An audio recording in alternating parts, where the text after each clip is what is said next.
This is a video response answering 3 questions posed by WarGamerGirl, and she is doing a contest in recognition of achieving 1,000 subs, which is something pretty amazing.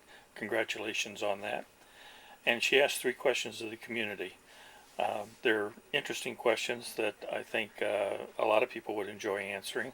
So I hope that you also will go to the link that I'm going to put down below and submit an entry into her contest and answer the questions. I'd like to hear what you have to say about these questions as well. The first question had to be, what's your favorite tabletop war game?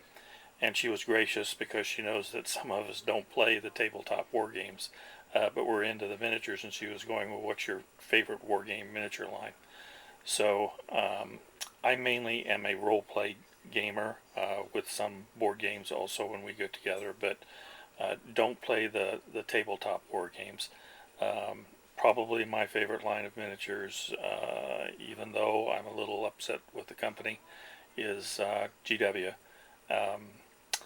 And most of my stuff is probably pre-2000.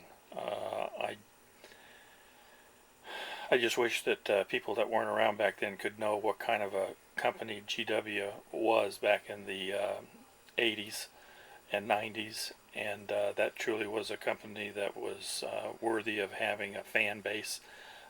But there's some people that don't know anything except what they are currently experiencing with GW, and for that I'm sad. But they still have awesome sculptors, and I've always said the people there are pretty awesome. It's the management that I have a problem with.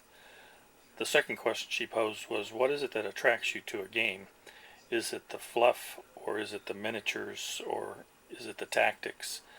Well, I have to say, honestly, what attracts me to a game is the miniatures and also the artwork.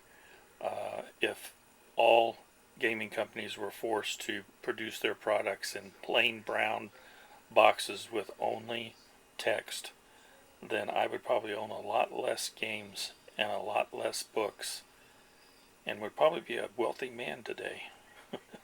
But that's not the case. So the old adage about not being able to judge a book by its cover, well, that cover still draws me in. If it's got dragons on it or an awesome fantasy presentation or science fiction presentation, then I've got it up in my hand and I'm reading the back.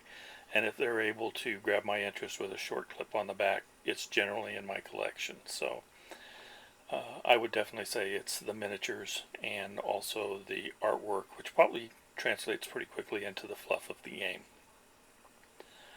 The last question was, is there a particular miniature that you think is the best out of the game?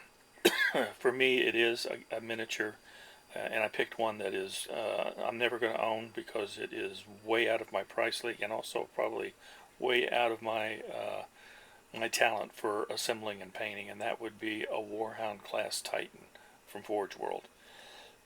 I think that would just be an awesome addition to a Space Wolf army, just because of the look of the wolf look of the Warhound class Titans, and to see one of those painted up for the Space Wolves, I think would be pretty awesome.